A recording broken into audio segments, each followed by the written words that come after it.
이른 아침 햇살이 막 고개를 내밀고 길가 풀잎에 이슬이 반짝일 때 젊고 총명하지만 늘 업무에 바쁜 여성 대표이사라는 집을 나서며 회의로 가득 찬 긴 하루를 준비했다. 고급 승용차는 작은 시장 골목을 미끄러지듯 지나갔고 그곳에서 노동자들은 어깨에 무거운 채소와 생선짐을 지고 하루를 시작하고 있었다. 라는 사거리의 빨간 신호등 앞에 멈춰 섰다. 그때 그녀의 시선은 무의식적으로 길모퉁이로 향했는데 그곳에는 주름진 얼굴에 마른 노파가 작은 채소 좌판 옆에 쪼그리고 앉아 있었다. 할머니 옆에는 마르고 헝클어진 머리에 낡은 옷을 입었지만 눈은 영리하게 빛나는 10살쯤 되어 보이는 남자아이가 있었다. 소녀는 길을 지나는 사람들에게 활기차게 인사를 건넸다. 아주머니, 채소 좀 사주세요. 아무도 소년의 요청에 귀 기울이지 않았다. 한행이는 심지어 짜증스럽게 고개를 저으며 귀찮다는 듯한 표정을 지었다. 하지만 소년은 낙담하지 않고 오래되어 시들해진 채소들을 다시 정리하는 할머니를 도왔다. 라는 그 모습을 주의 깊게 관찰했다. 소년이 주머니에서 작은 빵 한 덩이를 꺼내 반으로 나눠 할머니에게 건네는 모습을 보고 란의 마음이 찌릿했다. 할머니, 드세요. 저는 배 안 고파. 노파는 살짝 미소를 지었지만 애정 어린 눈빛 뒤에는 피곤함이 감춰져 있었다. 신호등이 파란불로 바뀌었지만 란은 떠나지 않았다. 그녀는 운전기사에게 차를 세우라고 한 뒤 차에서 내려 할머니에게 다가갔다. 할머니, 채소는 얼마에? 노파는 고개를 들고 힘없는 목소리로 대답했다. 채소 사시려고요. 한 단에 5링동입니다. 라는 이미 시들해진 채소들을 보았지만 조금도 망설이지 않았다. 할머니, 여기 있는 거 다 싸주세요. 제가 다 살게. 노파는 놀라 눈이 휘둥그레졌다. 정말이요. 라는 미소를 지으며 우심한 동짜리 지폐를 꺼내 할머니에게 건넸다. 여기 돈이요. 할머니. 노파는 당황하며 말했다. 아가씨, 너무 많아요. 잔돈을 거슬러 드릴게요. 라는 고개를 저었다. 괜찮아요, 할머니.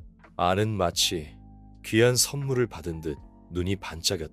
아주머니, 정말 고마워요.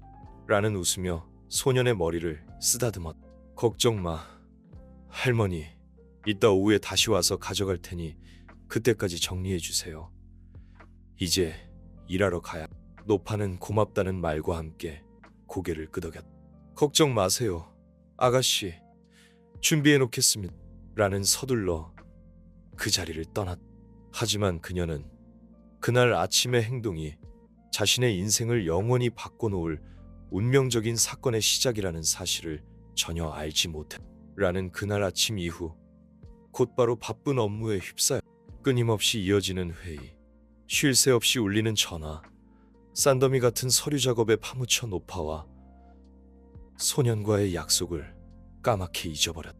저녁 늦게 사무실을 나서고서야 약속을 떠올렸다. 라는 황급히 운전기사에게 할머니와 소년이 채소를 팔던 길모퉁이로 돌아가자고 했다. 마음속에 막연한 불안감이 스쳐 지나갔지만 차가 도착했을 때 익숙한 길모퉁이는 텅 비어있고 어둠에 잠겨 있었다. 바람에 흩날린 채소 몇 단만이 땅에 흩어져 있었다. 한 나이든 남자가 길을 쓸고 있다가 란을 보고는 멈춰서서 물었다. 누구 찾으세요? 라는 약간 떨리는 목소리로 대답했다. 아저씨, 여기서 채소 팔던 할머니와 함께 있던 소년을 찾고 있어요. 그분들 어디 계세요? 남자는 깊은 한숨을 내쉬며 근처 골목길을 가리켰다. 아이고, 불쌍하게도 할머니는 누가 자기를 찾아올까봐 집에 안 가고 기다리고 계셨어. 폭우가 쏟아지자 채소 리어카를 안으로 끌고 들어가려다 미끄러져 넘어지셨는데 사람들이 발견했을 때는 이미 돌아가신 뒤였어요. 라는 할 말을 잃었다. 죄책감이 그녀를 덮쳤다. 그럼 소녀는요? 소녀는 어디 있나? 남자는 안쓰러운 눈빛으로 란을 바라보았다. 저기 서 있는 아이가 그 소년이에요. 오후부터 저기 앉아서 집에도 안 가고 있어요. 할머니가 유일한 가족이었는데 이제 어떻게 될지. 라는 남자가 가리키는 쪽을 바라보았다. 옷은 흠뻑 젖었고 눈은 빨갛게 충혈되었지만 울지는 않았다. 소녀는 고개를 숙인 채 땅만 바라보고 있었고 작은 손에는 할머니가 남긴 채소 몇 단이 담긴 비닐봉투를 꽉 쥐고 있어. 라는 소년에게 다가가 옆에 앉았다. 그리고 조심스럽게 소년의 어깨에 손을 얹었다. 안, 마치 할머니는 어디 계시? 안은 고개를 들어 란을 바라보았다. 소년의 눈에는 고통, 원망, 그리고 무력감이 가득 차 있었다. 안은 입술을 깨물더니 고개를 젓고는 흐느껴 울기 시작했다. 아주머니, 할머니 돌아가셨어요. 아주머니 기다리다가 이제 저는 혼자. 라는 아무 말도 할 수 없었다.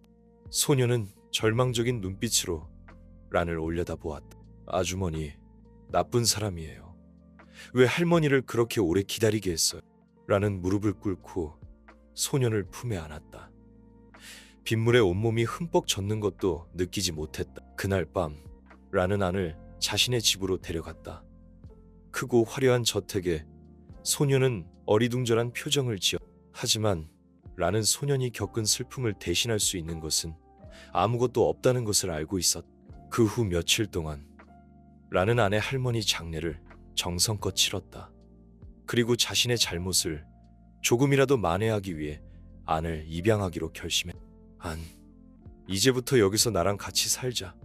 괜찮겠니? 할머니처럼 너를 잘 돌봐줄.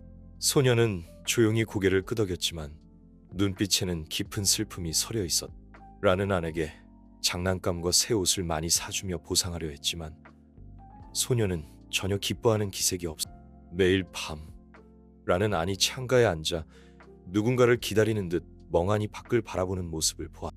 어느 날 저녁 란은 안의 방에 조용히 들어갔다.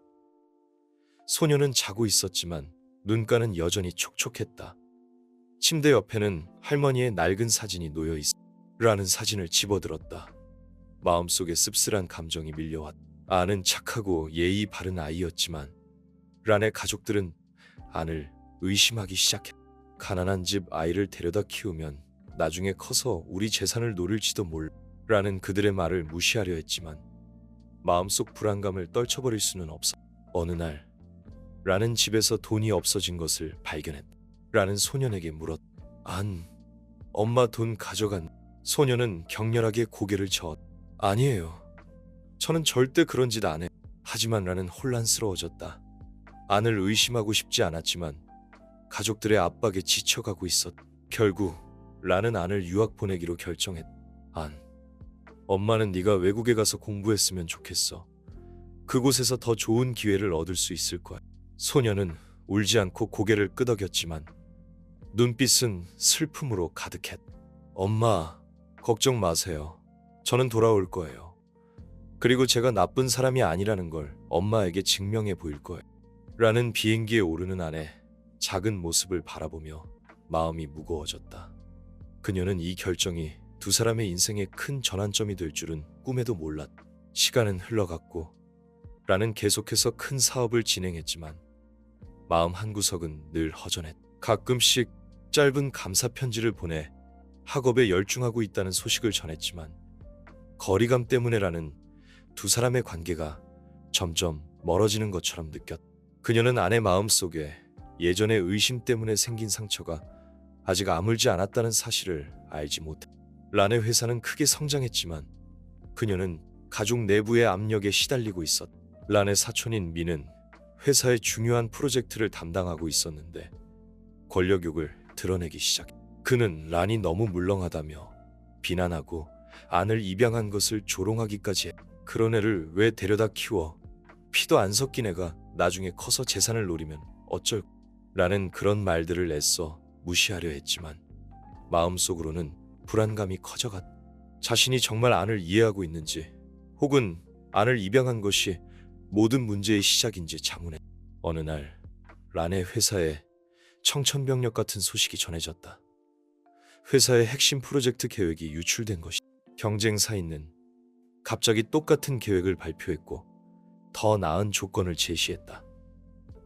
란의 주요 파트너는 회사가 문제를 해결하지 못하면 계약을 재고하겠다고 선언했다. 란은 당황했다. 이 프로젝트는 단순한 사업이 아니라 그녀와 팀원들의 열정이 담긴 결과물이었다. 란은 긴급 회의를 소집했다. 회의실 안은 무거운 침묵이 감돌았다. 라는 차가운 눈빛으로 한 사람 한 사람을 훑어보며 물었다. 누가 이 계획을 유출시켰는지 설명해보세요. 모두 침묵을 지키는 가운데 란의 사촌민이 입을 열었다. 혹시 네가 믿었던 사람과 관련이 있지 않을까? 예전에 출처도 모르는 아이를 데려다 키우지 않았. 민의 말은 란의 가슴에 비수처럼 꽂혔다. 아는 이제 어른이 되었고 어떻게 변했을지 알 수 없었다. 혹시 아니 경쟁사와 손을 잡았을 라는 혼란스러웠다. 자신이 구해준 아이가 자신을 배신했다는 사실을 믿고 싶지 않았다.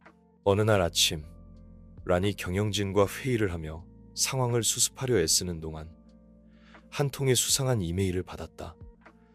제목에는 단 한 줄만 적혀 있어. 계획 유출 사건의 진실라는 이메일을 열었다. 그 안에는 란의 사촌민이 경쟁사 관계자와 비밀리에 만나는 장면이 담긴 동영상이 있어. 민은 회사의 핵심 계획이 담긴 서류를 건네고 거에게 돈을 받고 있었다. 라는 숨이 막히는 것 같았다. 배신자는 자신이 의심했던 사람이 아니라 가족이었다는 사실에 충격을 받았다. 바로 그때 전화벨이 울렸다. 엄마, 저예요. 아니, 라는 격한 감정에 휩싸였다. 안도, 슬픔도, 분노도 뒤섞인 복잡한 심경이었다. 아내 목소리는 침착했고 마치 모든 것을 예상했다는 듯 담담하게 사건의 전말을 설명했다. 민의 야심, 그의 계략, 그리고 란을 함정에 빠뜨리려는 음모까지 아는 모든 것을 알고 있었다. 사실 아는 유학 생활 동안 꾸준히 란의 회사에 관심을 가지고 지켜보고 있었다. 그는 할머니의 죽음 이후 란에게 품었던 원망과 오해를 풀고 란을 돕기 위해 몰래 정보를 수집하고 증거를 모았던 것이다. 이메일 속 영상도 아니 보낸 것이었다. 란은 안의 이야기를 들으며 과거 자신의 행동을 후회했다. 안을 의심했던 자신이 부끄러웠고 소년에게 진심으로 사과했다. 안은 란의 사과를 받아들이며 과거의 일은 잊고 앞으로 서로를 이해하며 살아가자고 말했다. 민은 증거가 확실한 상황에서 모든 죄를 인정하고 회사에서 해고되었다. 라는 이 사건을 통해 진정한 가족의 의미를 되새기게 되었다. 피는 섞이지 않았지만 아는 그녀에게 진정한 아들이었고 가장 믿을 수 있는 존재였다. 아는 유학 생활을 마치고 란의 회사로 돌아왔다. 그는 뛰어난 능력으로 회사에 큰 기여를 하며 란의 든든한 지원군이 되었다. 두 사람은 서로를 아끼고 존중하며 진정한 가족으로서 행복한 삶을 살아갔다. 란은 과거의 아픔을 딛고 일어서 더욱 강인하고 현명한 대표이사로 성장했고 아는 할머니의 사랑을 가슴에 새기며 세상의 따뜻함을 전하는 사람으로 성장해 나갔다. 란은 망연자실하여 미처 반응할 새도 없이 아니 말을 이었다. 어머니, 이 일을 숨겨서 죄송해요. 하지만 회사의 나쁜 사람들에게 어머니가 해를 입는 걸 볼 수 없었어요. 전 민을 오래전부터 조사해왔고 어머니가 방금 보신 영상은 제가 모은 증거예요. 회사를 지키기 위해 사용하세요. 라는 떨리는 손으로 휴대폰을 쥐었다. 오랫동안 억눌렀던 감정이 터져 나오는 듯했다. 안, 네가 정말 그랬니? 왜 진작 말 안 했니? 엄마는 널 의심했었는데. 안은 부드럽게 웃었다. 제가 아무것도 없을 때 어머니는 저에게 모든 것을 주셨어요. 전 그걸 절대 잊지 못할 거예요. 하지만 저는 어머니의 믿음에 부응하는 사람이라는 걸 스스로 증명하고 싶었어요. 어머니를 실망시키고 싶지 않았어요. 라는 말 없이 눈물을 흘렸다. 그녀는 자신이 틀렸다는 것을 깨달았다. 그녀가 의심했던 어린 소녀는 그녀가 기대했던 것 이상으로 성장해 있었다. 곧바로 라는 긴급 회의를 소집하고 민을 참석하도록 했다. 모든 임원진 앞에서 영상이 재생되자 민은 얼굴이 새파랗게 질리며 변명했다. 난 고의가 아니었어. 단지 상대가 날 협박했어. 이해해줘. 나도 회사를 위해서 그런 거야. 라는 일어서서 차갑게 말했다. 회사를 위한다고 아니면 네 주머니를 위한다고 지금 이 순간부터 넌 이 회사와 아무 관련도 없다. 당장 꺼져. 민이 나가자마자 회의실로 들어왔다. 그는 말끔한 정장 차림에 키가 크고 늠름했지만 눈빛만큼은 어린 시절의 순수함을 그대로 간직하고 있었다. 모든 직원들은 회사를 파산 위기에서 구해낸 장본인이라는 사실에 놀라움을 금치 못했다. 라는 안을 바라보며 감격에 찬 목소리로 말했다. 네가 해냈구나. 안은 웃으며 대답했다. 사과하지 마세요. 전 어머니를 위해서 한 거예요. 어머니는 제가 가진 유일한 가족이에요. 민을 해고하고 그를 회사에서 내쫓은 후 라는 잠시 안정을 되찾았다. 하지만 도청 사건의 여파는 여전히 심각했다. 회사의 최대 전략적 파트너가 경쟁사인과 계약을 체결하여 란의 회사는 중요한 시장 점유율을 잃을 위기에 처했다. 라는 압박감에 시달렸다. 그 긴장된 나날 속에서 그녀는 비록 일이 그녀의 전부였지만 마음속 깊은 곳에서는 진정으로 외로웠다는 것을 깨달았다. 더 이상 마음을 터놓고 이야기할 사람도 없고 일 나눌 사람도 없었다. 라는 삶에서 가장 중요한 사람들과의 정서적 유대감을 잃어버린 것 같았다. 어느 날 아침, 란이 서류 작업에 몰두하고 있을 때 비서가 들어와 소식을 전했다. 사장님, 아니라는 사람이 찾아왔습니다. 라는 놀라 심장이 쿵쾅거렸다. 그녀는 재빨리 일어나 방을 나섰다. 문이 열리자 훤칠한 키에 정장을 입은 청년이 보였지만 익숙한 미소만큼은 변함없었다. 아니, 돌아온 것이다. 라는 당황한 채 다가가 무슨 말을 해야 할지 몰랐다. 마침내 그녀는 겨우 입을 열었다. 안, 이렇게 컸구나. 안은 미소를 지었다. 어머니께 돌아오겠다고 약속했잖아요. 라는 감격에 겨워 안을 껴안았다. 눈물이 멈추지 않았다. 떨어져 지냈던 세월, 오해, 의심, 모든 것이 그 포옹 속에서 녹아내리는 듯했다. 두 사람이란의 사무실에 마주 앉은 후 안은 해외 생활 동안 있었던 일들을 이야기하기 시작했다. 어머니, 유학 보내셨을 때 저는 공부만 한 게 아니에요. 하지만 어머니가 예전처럼 절 완전히 믿지 못하신다는 것도 알고 있었어요. 라는 당황하며 무언가 말하려 했지만 안은 계속 말을 이었다. 저는 어머니를 원망하지 않아요. 오히려 제 자신을 증명할 기회를 주셔서 감사해요. 지난 몇 년간 어머니가 자랑스러워할 수 있는 사람이 되기 위해 최선을 다했어요. 안은 대학 시절 작은 회사를 설립하여 간단한 아이디어를 판매하고 해외 소규모 사업체와 협력하는 것부터 시작했다고 설명했다. 그 결과 그는 점차 네트워크를 확장하고 신뢰할 수 있는 팀을 구축했다. 어머니, 아세요? 어머니의 경쟁사인가 제 목표였어요. 그들이 어머니 회사의 프로젝트에 의도적으로 접근하려 한다는 걸 알고 내부에서 조사하기로 결정했죠. 라는 놀라 물었다. 무슨 말이니 어떻게 그럴 수 있었어? 아는 미소를 지었다. 그들의 팀원 중 한 명을 고용해서 정보를 수집했어요. 그래서 민이 회사를 배신했다는 걸 알게 됐죠. 라는 미간을 찌푸리며 귀를 기울였다. 아는 서류철을 꺼내 란에게 건넸다. 그 안에는 가란의 회사 프로젝트를 훔치는 것뿐만 아니라 민이 남긴 재정적 허점을 이용해 회사를 인수할 계획을 세웠다는 증거가 담겨 있었다. 어머니는 단순한 경쟁자가 아니에요. 그들은 어머니를 무너뜨리고 회사를 자신들의 지점으로 만들려고 해요. 그들의 계획은 오래전부터 시작되었고 민은 그들의 게임에서 단지 졸에 불과했어요. 라는 충격에 휩싸였다. 아니, 제시한 자료는 너무나 명확하고 상세했다. 그녀는 자신이 파산 직전까지 갔다는 사실을 깨닫고 등골이 오싹해졌다. 아는 대담한 반격 계획을 제안했다. 파트너와의 신뢰 회복안은 이미 회사의 이전 전략적 파트너 몇 명과 접촉하여 란의 회사에 두 번째 기회를 주도록 설득했다. 언론 활용 그는 이 불법 행위에 대한 모든 증거를 공개하는 기자회견을 열 계획을 세웠다. 이는 회사의 신뢰를 회복할 뿐만 아니라 에 대한 조사를 촉발할 수 있었다. 인재 유치하는 해외에서 쌓은 인맥을 통해 유능한 전문가들을 회사의 새로운 프로젝트에 참여시켜 돌파구를 마련하고 시장에서의 입지를 강화할 것을 제안했다.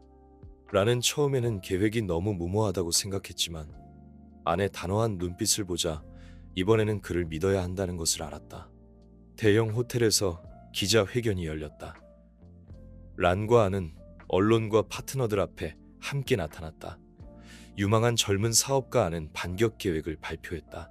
가 아이디어를 도용하고 민에게 뇌물을 제공한 증거가 수백 명이 지켜보는 가운데 공개되었다. 언론의 반응은 즉각적이었고 광범위하게 퍼져나갔다. 란의 회사의 최대 전략적 파트너는 와의 계약을 철회하고 그녀와 다시 협력하기로 결정했다. 게다가 당국은의 불법 행위를 조사하기 시작했고 는 심각한 위기에 직면했다. 란은 군중 앞에서 자신감 있고 당당하게 발표하는 안을 바라보며 그가 이제 진정한 어른이 되었다는 것을 깨달았다. 모든 일이 진정된 후 란의 회사는 회복될 뿐만 아니라 안이 시작한 새로운 프로젝트 덕분에 큰 발전을 이루었다. 란은 안에게 회사 경영권을 넘기기로 결정했다. 그녀는 안이 회사를 새롭고 더 강력한 방향으로 이끌어갈 것이라고 믿었다. 어느 고요한 저녁, 란과 안은 옥상에 함께 앉아 있었다. 란은 안을 바라보며 말했다. 널 의심했었지만 이제 내가 틀렸다는 걸 알아. 포기하지 않아줘서 고마워. 안은 부드럽게 웃으며 대답했다. 전 절대 포기하지 않을 거예요. 어머니는 제게 기회를 준 세상에서 유일한 사람이니까요. 그리고 전 그걸 영원히 소중히 여길 거예요. 두 사람은 함께 밤하늘을 올려다보았다. 큰 시련을 겪은 후 란의 회사는 굳건히 서 있을 뿐만 아니라 그 어느 때보다 강력하게 성장했다. 안의 합류는 직원들에게 새로운 활력과 창의력을 불어넣었다. 새 프로젝트들이 계속해서 시작되었고 막대한 수익을 창출할 뿐만 아니라 국제시장에서 회사의 명성을 높였다.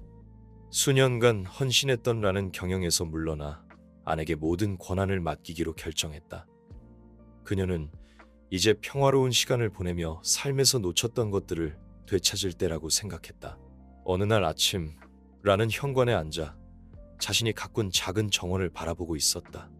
어머니, 할머니 짐 정리하다가 이걸 찾았어요. 라는 호기심에 상자를 열었다. 안에는 할머니의 낡은 사진들과 손으로 쓴 편지들이 들어있었다. 할머니가 더 이상 안 곁에 없을 때를 대비해 남긴 메시지였다. 라는 편지를 읽으며 할머니의 손자에 대한 깊은 사랑을 느꼈다. 그녀는 조용히 눈물을 닦고 아내에게 물었다. 할머니를 기억하기 위해 뭔가 함께하고 싶니? 아는 고개를 끄덕이며 감사의 눈빛을 보였다. 할머니를 위해 뭔가 하고 싶었어요. 란과 아는 함께 할머니의 희망이라는 자선재단을 설립했다. 재단 설립은 할머니에게 감사를 표현하는 방법일 뿐만 아니라 사회의 사랑과 희망을 전파하는 방법이기도 했다. 아니, 성장하여 유능한 리더이자 책임감 있고 배려심 깊은 사람이 된 모습을 보며라는 그 어느 때보다 마음이 뿌듯했다. 저녁 식사 시간에 두 사람은 종종 옛 추억, 작은 채소 가판대에서 처음 만났던 날에 대해 이야기했다. 그때 어머니는 정말 차가웠어요. 하지만 할머니와 제 채소를 다 사주셨죠. 아는 웃으며 말했다. 라는 미소를 지으며 대답했다. 그 작은 행동이 내 인생을 이렇게 바꿀 줄은 몰랐어. 채소를 팔던 어린 소년에서 아신년이 흘렀다. 아는 이제 성공한 사업가가 되었고 그의 재능과 박의 정신으로 존경받았다. 그가 이룬 것은 단지 사업적 성공만이 아니었다. 그의 양어머니인 란과의 관계도 완전해졌다. 라는 그의 인생을 바꾼 사람이었다. 어느 날 할머니의 희망재단 설립 80주년 기념식에서 아는 무대에 올라 재단이 도운 사람들로 가득 찬 청중을 내려다보았다. 그는 마이크를 잡고 감격에 찬 목소리로 말했다. 전 작은 길모퉁이에 서 있던 어린 소년이었어요. 할머니의 사랑 외에는 아무것도 없었죠. 오늘 제가 여기 서 있는 건 제가 혼자였을 때 도움의 손길을 내밀어준 어머니 덕분입니다. 어머니, 오늘의 제가 있도록 기회를 주셔서 감사합니다. 앞줄에 앉아 있던 란은 눈물을 흘렸다. 그녀는 자신의 희생, 고난, 과거의 실수들이 크고 영원한 사랑으로 보상받았다는 것을 깨달았다. 란은 이제 소박하지만 행복한 삶을 살고 있다. 그녀는 종종 안과 함께 재단이 돕는 가족들을 방문하며 많은 사람들에게 영감을 준다. 란의 눈에는 더 이상 과거의 바쁘고 지친 모습이 보이지 않는다. 대신 평화와 만족감이 자리 잡고 있다. 어느 오후, 란과 안이 현관 계단에 나란히 앉아 있을 때 안은 어머니를 바라보며 부드럽게 말했다. 어머니, 아세요? 할머니는 제게 선한 마음으로 살면 좋은 일이 돌아올 거라고 말씀하셨어요. 란은 미소를 지었다. 석양 아래 그녀의 얼굴이 빛났다. 그녀는 고개를 살짝 끄덕였다. 그리고 너, 안, 두 사람은 나란히 앉아 있었다. 그들은 선의와 진정한 사랑이 모든 어려움을 극복하고 그 무엇과도 비교할 수 없는 달콤한 결실을 가져다 준다는 살아있는 증거였다. 안은 회사를 이끌면서 란이 심어준 가치를 잊지 않았다. 그는 직원들을 가족처럼 대하고 공정한 경영을 실천하며 사회적 책임을 다하는 기업을 만들기 위해 노력했다. 회사는 지속적인 성장을 거듭했고 아내 리더십 아래 업계에서 가장 존경받는 기업 중 하나로 자리매김했다. 안은 개인적인 삶에서도 행복을 찾았다. 그는 어린 시절부터 꿈꿔왔던 음악에 대한 열정을 다시 불태우기 시작했고 주말마다 지역 사회의 음악 프로그램에서 아이들에게 기타를 가르쳤다. 음악을 통해 그는 어린 시절의 순수함을 되찾았고 다른 사람들에게 희망과 기쁨을 나누는 기쁨을 누렸다. 란은 은퇴 후에도 할머니의 희망재단 활동에 적극적으로 참여하며 안과 함께 소외된 이웃들에게 따뜻한 손길을 전했다. 그녀는 자신의 삶이 안과의 만남을 통해 얼마나 풍요로워졌는지 매 순간 감사하며 아니, 자신에게 준 사랑과 믿음에 보답하기 위해 남은 삶을 헌신했다. 어느 따뜻한 봄날, 란과 안은 할머니의 묘소를 찾았다. 무덤 앞에 놓인 하얀 꽃들을 바라보며 안은 조용히 말했다. 할머니, 어머니, 그리고 우리는 모두 할머니의 사랑으로 연결되어 있어요. 할머니의 가르침대로 저는 세상에 좋은 영향을 주는 사람이 되기 위해 계속 노력할 거예요. 라는 안의 손을 잡고 따뜻한 미소를 지었다. 할머니의 사랑이 씨앗이 되어 피어난 두 사람의 삶은 이제 더 많은 사람들에게 희망과 사랑을 전하는 빛이 되어 세상을 밝게 비추고 있었다.